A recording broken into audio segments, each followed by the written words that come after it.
Deutsche Bank has become one of the biggest banks in the world through its over 100-year history. But despite their massive expansion and international presence, they have faced fines, legal action, and public outrage multiple times in their tenure. Their poor selection of clients, involvement in multiple money laundering schemes, and seeming inability to follow regulations to prevent schemes, scams, and criminal activity by the use of the bank seems to be never-ending. This begs the question, is this bank the bank for criminals? Hey everyone, and welcome to another episode of the Corporate Casket. I'm the Illuminaughtii, and today we're going to be talking about the illustrious history and multiple scandals of the infamous Deutsche Bank. The bank has become synonymous with working with high-profile clients and lending massive amounts of money to some of the richest people in the world. However, they also tend to ignore federal and international regulations, so let's dive right into a little bit of background about who exactly this bank is. Let's get into it.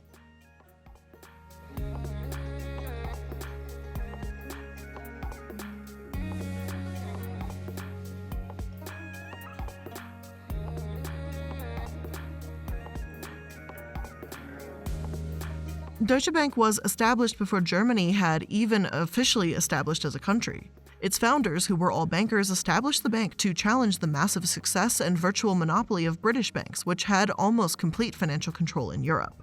Deutsche Bank was first founded in January 22, 1870, and just 2 months later, on March 10, 1870, the Prussian government would grant its license.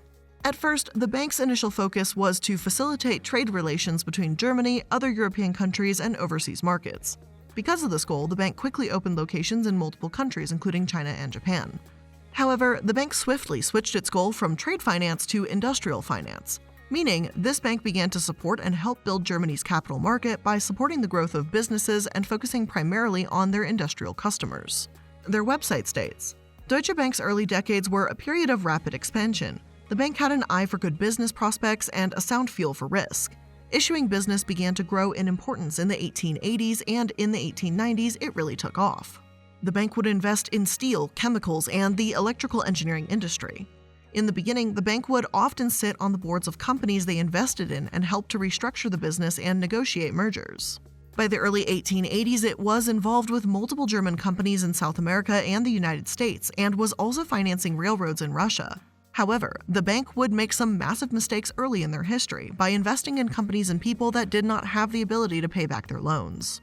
In 1886, they invested in Henry Villard to help his company build railroads in the United States. However, even before the investment, he had already defaulted on other banks' loans while building the Northern Pacific Railroad. The railway was ultimately bailed out, but he was forced to leave the company. Despite his past history of defaulting on loans, Deutsche Bank lent him millions of dollars to regain control of the railroad. His great-granddaughter wrote, "Armed to the teeth with German capital, Henry Villard would return to the railroad wars." Even though he was widely considered a visionary, he was definitely not great financially. He returned to Berlin multiple times over the years to ask for millions of dollars of additional loans. While it does seem abundantly clear that he didn't have the capital to afford to pay these loans back, Deutsche Bank would continue giving them to him and rarely asked for collateral. By the late 1890s, the railroad was huge, spanning thousands of miles. However, Villard was also in a massive amount of debt of over $11 million a year. He would again have to declare the railroad as being bankrupt, and Deutsche Bank had now lost millions of dollars from their careless loans to him. When recounting the bank's extensive history, a German historian wrote in 1995 that, "This was the first but not the last time that the bank would have had the wool pulled over its eyes by a man who employed a great personal charm and shrewd publicity to win over investors and repeatedly mobilize fresh sources of credit, but whose business rested on thoroughly rickety foundations." While this poor decision-making was certainly upsetting and troublesome for the young bank, it wasn't a complete disaster, and they continued to grow. By 1914, a German newspaper would call the Deutsche Bank the biggest bank in the world after they expanded to Africa, Argentina, Brazil, and Chile. However, after the First World War, the bank found itself in slight disarray, like many others in Germany. It had lost most of its foreign branches and foreign investments, so it was time to rebuild. At this time, and over the next 10 years, the bank would rebuild its investment portfolio and push for mergers in German companies. For example, in 1920, they would help negotiate the merger between two automobile giants, Daimler and Benz. That ended up becoming, by the way, Mercedes-Benz. Only 13 years later, when Hitler and the Nazi Party came to power in Germany in 1933, the German bank found itself in what their website calls the darkest chapter in the history of the Deutsche Bank. I'm going to talk about this a little bit later on, but just know that this is a big aspect of their history. Now, following World War II, the bank again went into rebuilding mode. Following their involvement with the Nazi regime, they were broken into 10 different banks, and again, I'll talk a little bit more about that in just a moment too. And operating under the name Deutsche Bank was actually forbidden starting in 1947. However, all 10 banks would reunite into Deutsche Bank in 1957, and from there the bank would continue what they had been doing prior to World War II, investing in companies, negotiating mergers, and conducting business internationally. Now that we have a bit of background on the bank, let's get into their involvement with the Nazi regime during World War II, before getting into their multiple scandals from the 1990s to now.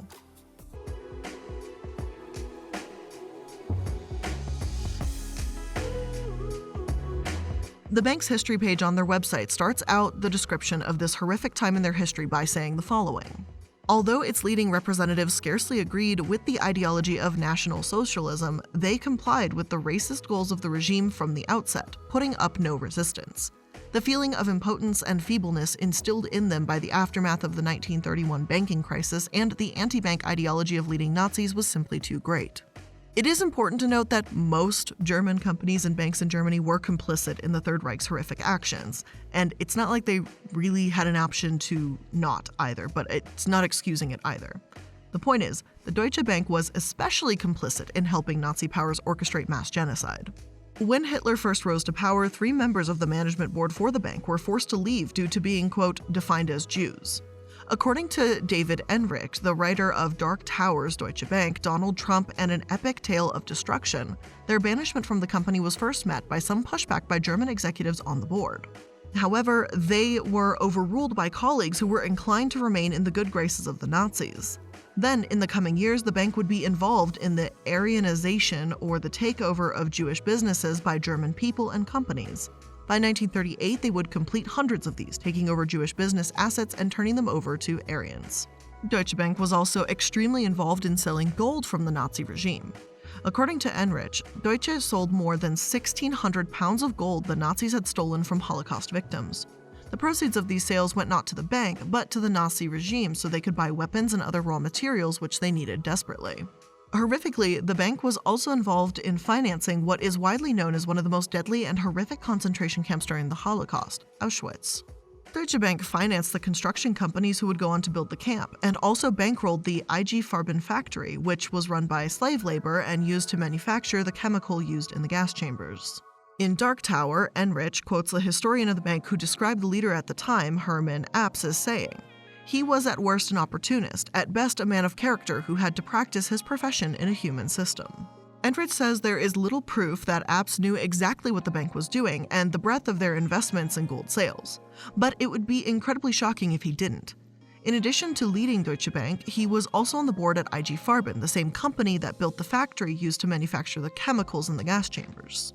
So considering he was both the leader of the bank that financed the project and on the board of the factory that helped the Nazis commit mass genocide at a horrifically fast rate, it's possibly safe to assume that he likely knew exactly what the fuck was going on. There was also no record of him voicing any concerns about what either the bank or IG Farben were doing. Now, when the Nazi regime did finally collapse in 1945, the bank found itself in British territory after the Allies divvied up Berlin. Hermann Apps was wanted for war crimes and had previously fled the country upon the Allied invasion. After he was found, he was originally sentenced to over 10 years of hard labor for war crimes, but the British, who were still waiting on German reparations from the First World War, decided to help him, and he wound up spending a few months in prison, again, as a war criminal. Despite Apps, in all honesty, getting off quite easily with the help of the British for his involvement in the Holocaust, the United States didn't take too kindly to this decision and was extremely unhappy with the lack of consequences for the bank's involvement in the Holocaust.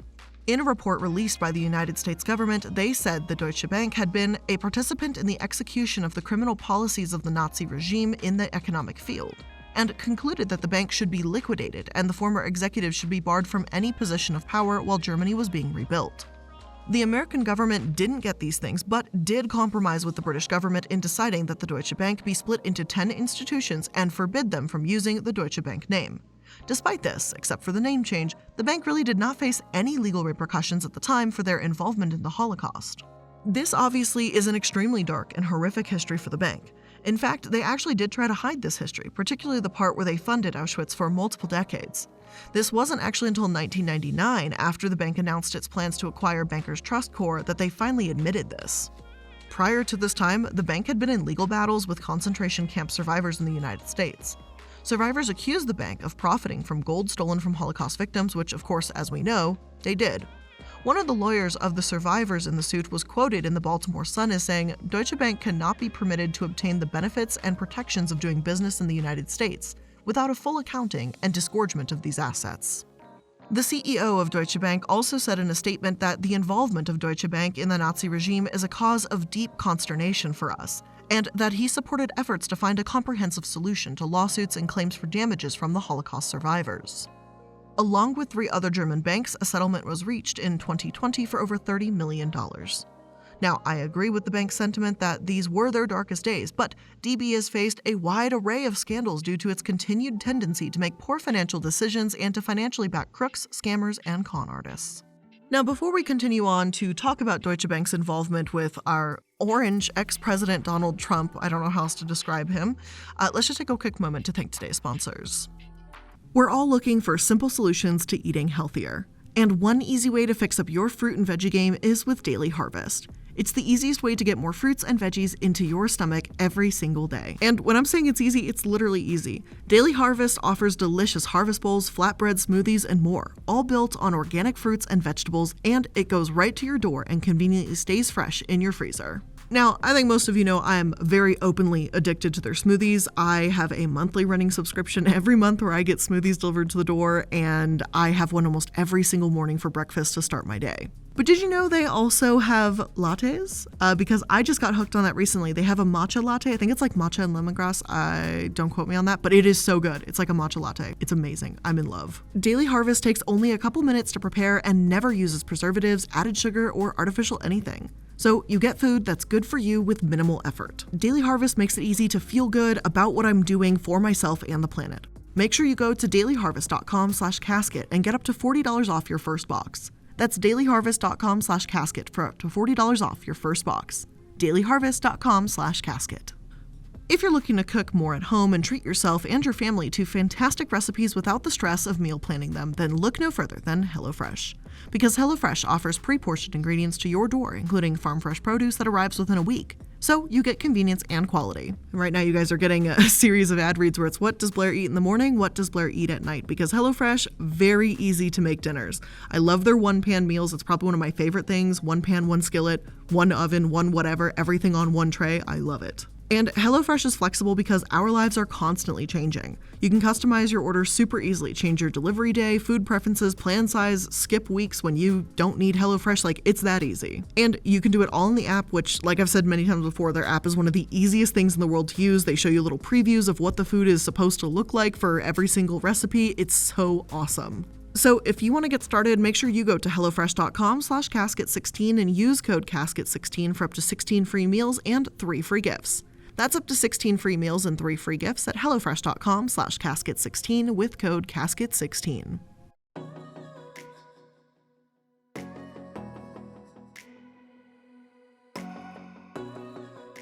By the 1990s, the German bank was extremely successful in supporting and bankrolling German enterprises.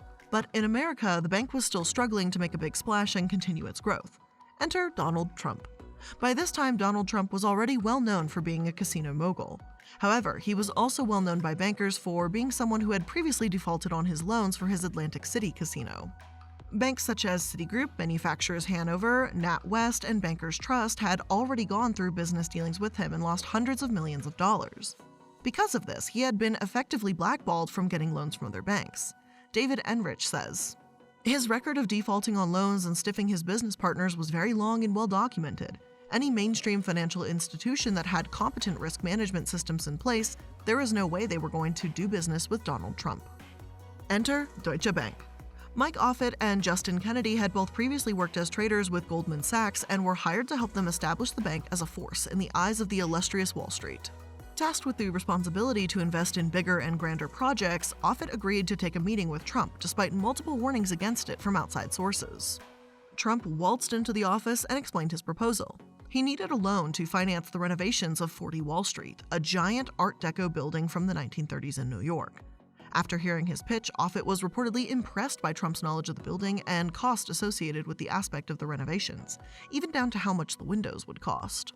To Offutt, this was his big break, and he agreed to loan Trump $125 million. A short time later, Donald Trump came back, this time with another request for $300 million to build a skyscraper of his own.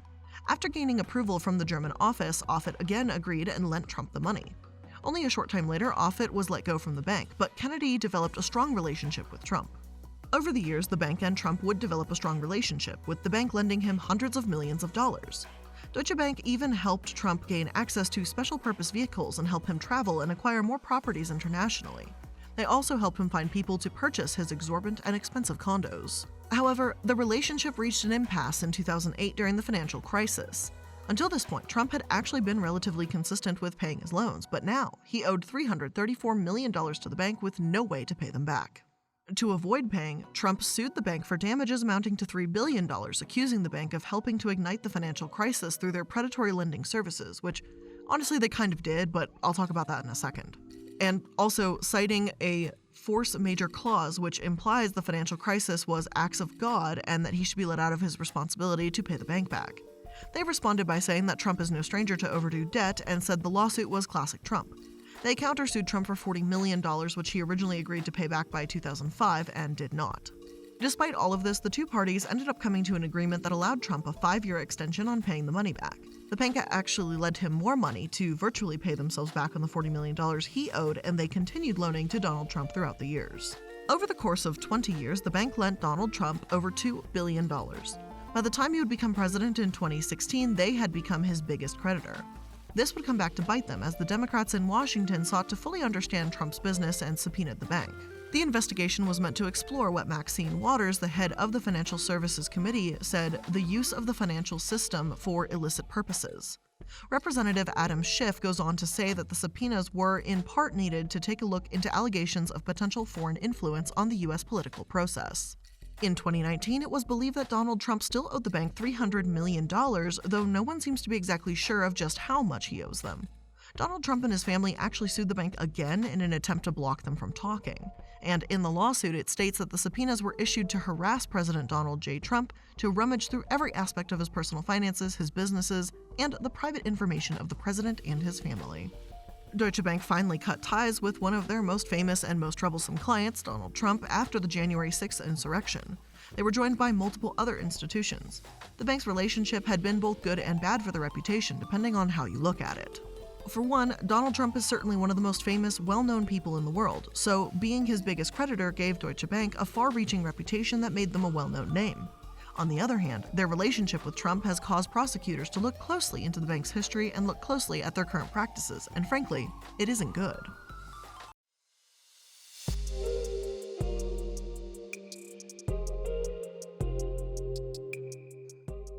Now, we already talked about DB's history of giving out risky loans and participating in one of the worst financial crises in history. But the bank was also involved in a plethora of other shady business dealings over the years, particularly within the last decade. In 2017, the United Kingdom's Financial Conduct Authority fined the German bank over $630 million for their participation in $10 billion worth of Russian money laundering through their bank. For over 4 years, from 2011 to 2015, the bank was involved in a mirror trade scheme in Russia. According to The New Yorker, a man named Igor Volkov would call the bank's headquarters in Moscow nearly every weekend and request 2 trades. First, he would use Russian rubles to buy Russian stock for a company he told the bank he represented. Then he would sell the same stock, acting on behalf of another company to an offshore territory. But there were not 2 companies, there was only Igor, and he was selling to himself. By doing this, he was able to move his rubles out of Russia and turn them into dollars, which he could stash in London. So effectively, he was money laundering, and despite the fact that he was making these trades suspiciously at the same time, the bank never caught on. The bank was involved in yet another money laundering scheme called the Global Laundromat, a Russian scheme that took place between 2010 and 2014. According to The Guardian, the scheme moved through the Western financial system, and the cash involved is estimated to be about $80 billion. Russian scammers would use shell companies to loan each other money, but the loans were not real, and the shell companies would default on what The Guardian calls the fictitious debt. Corrupt judges would then authenticate the debt, and billions of dollars could be transferred. Deutsche Bank was used to launder money, which allowed illegal Russian payments to be funneled into the US, the European Union, and Asia. The bank was also reported to be entirely unaware of the scam until the story was broken by The Guardian in 2017. The bank then asked two in-house investigators to, quote, find out what had gone wrong. When they finished their internal investigation, they found over 1,244 high-risk entities in the United States, 329 in the United Kingdom, 950 in Germany, worth hundreds of millions of dollars. The Organized Crime and Corruption Reporting Project reported that the bank found in its internal investigation that the likelihood that it was involved in channeling illicit money through financial systems as high, and said that it was possible that they had broken the law by breaching regulations imposed to stop corruption, bribery, and money laundering. The bank was later fined by New York's financial services for the money laundering scandals and for failing to act on various red flags allowing for money to be transferred into the U.S. This fine was also in connection to the bank's relationship with Jeffrey Epstein, which I'll talk about later on in the episode. Following both of these events, the German government ordered the bank to put additional systems in place to prevent future instances of money laundering. In 2018, BaFin, the German financial regulator, installed an auditor, KPMG, as a special monitor to ensure they were making progress on money laundering controls. This would be the first time that BaFin would make this type of appointment to a German bank. Then, in 2021, BaFin announced that they would be expanding their mandate and announced in a brief statement that they wanted the bank to improve controls regarding regular customer reviews. After this announcement, Deutsche Bank released a statement saying that they were working to improve their controls, but they were also aware that there is still work to be done. Then they went on to say, the order is the result of a constructive supervisory dialogue with the BaFin and reflects that the bank continues to attach the highest priority to detecting and remedying possible weaknesses in control process. We are working intensively to also comply with the new requirements within the given timeframe.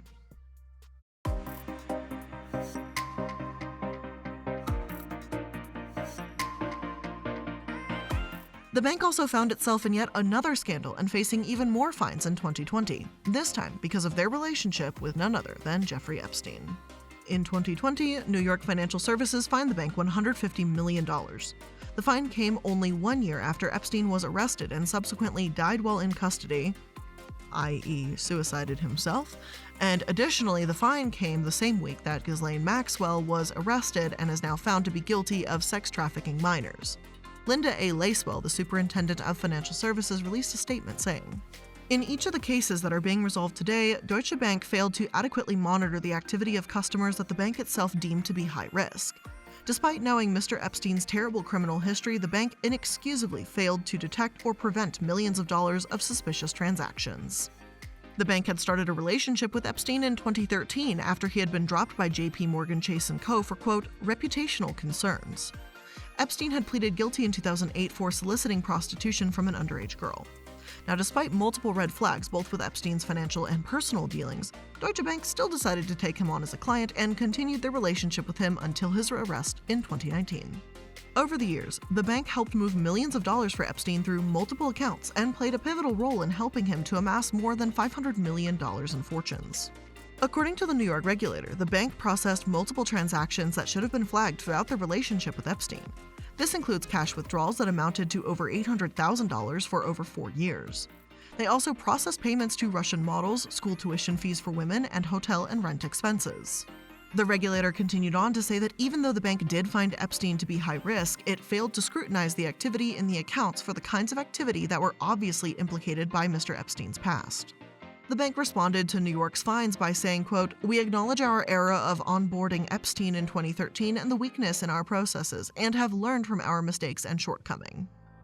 Now, considering this isn't the first, or even the most recent time the bank has willingly supported someone with a criminal history who had multiple red flags, I seriously doubt they have learned from their mistakes or shortcomings.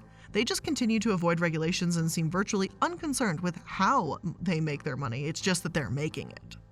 Despite the bank's continuous statements to the public and to multiple federal regulation entities in various countries that they were working to put systems in place to stop the bank from being involved in fraud, scams, and just criminal activity in general, they found themselves in trouble yet again in 2021. Back in 2020, the bank launched an internal investigation called Project Teal to investigate whether they had missold foreign exchange derivatives to companies in Spain. Project Teal was initially launched after clients complained that they had been sold derivative products that seemed to have broken European regulation. At first, the bank determined that a limited number of clients had been affected by the missale of foreign exchange derivatives, but in 2021 the cases grew between 50 and 100 companies affected. The investigation found that corporate clients had been miscategorized under the Markets in Financial Instruments Directive, which is a European rule that requires banks to separate their customers based on their financial sophistication. In other words, foreign exchange derivatives are incredibly complicated, and the bank was selling them to companies that did not have financial sophistication required to understand them. This cost multiple companies millions of dollars, including Spain's biggest hotel chain, Palladium Hotel Group, and the largest wine exporter in Europe. Deutsche Bank eventually settled its dispute with the Spanish wine exporter for over $10 million in June 2021.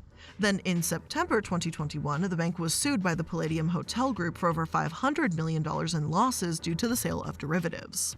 The lawsuit states that the bank sold the products to the hotel group, knowing that their executives did not have any significant experience in dealing with complex derivative transactions. This means that Deutsche Bank sold to the hotel group after incorrectly classifying their financial sophistication and allegedly knew these sales would lead to losses for the group. In response to the lawsuit, the bank renounced these claims and said, "Palladium's claim is without foundation and we will be vigorously defending ourselves against it." Palladium is a sophisticated investor with extensive experience of using derivatives. Now, the lawsuit is still ongoing, but the bank says that they don't expect to see more claims this size in the future. Considering their internal investigation says anywhere between 50 to 100 companies were impacted, we'll have to see if their wishful thinking works out. Now, the bank still wasn't done in 2021 because it found itself in still more legal trouble later in 2021, this time for being involved in a massive Ponzi scheme that rocked the real estate world in Florida.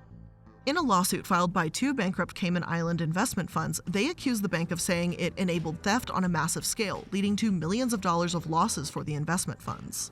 The lawsuit alleges that the bank maintained a relationship with the people associated with the scheme even after they knew about red flags and SEC sanctions against them. 3 people were later arrested in connection to the Ponzi scheme. The people, who were former managers of Biscayne Capital, were arrested after prosecutors claimed they had caused more than $155 million in losses to Cayman Island investors. In short, 3 men were allegedly involved in a classic Ponzi scheme, using funds from clients to pay other investors and stealing millions of dollars to use for themselves. When the civil lawsuit was filed against Deutsche Bank, a spokesperson responded by saying in an email that, "As we have maintained, these claims lack merit and we will continue to vigorously defend ourselves." The bank also said after the arrest of the 3 people involved in the scheme that they were working with the government and hoping to have the civil suit brought against them dismissed. A spokesperson said, "The bank has been identified as a potential victim of the scheme. We continue in our cooperation with the Department of Justice. And as far as I can tell, both of these lawsuits are still pending, so we'll have to see what happens later on." Despite multiple allegations of wrongdoing, fines, and lawsuits against the bank over the years, it hasn't seemed to slow them down much, and they continue to grow internationally and remain one of the biggest banks in the world.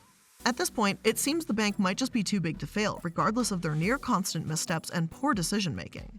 These were just a few of the bank's various scandals. I didn't even have time to mention their connections with loaning money to Syria and Iraq when it was against American regulators to do so. But there are sure to be more scandals and missteps in the coming years, as it seems to always find their way back to Deutsche Bank. If you enjoyed this episode, I highly recommend checking out my other episode on the 432 Park Avenue building or Nevis Island, where I also discuss similar topics and even more scandals that other banks have been involved in. But with all of that being said, that is where I'm going to end today's episode. Thank you so much for being here with me today. I hope you learned something new, and if you did, make sure you're liking, following, and subscribing to stay up to date on all of the latest episodes. Thank you so much for joining me here today. I do appreciate it. I hope you have a fantastic rest of your day or night wherever you are in the world, and I'll see you in the next one. Bye!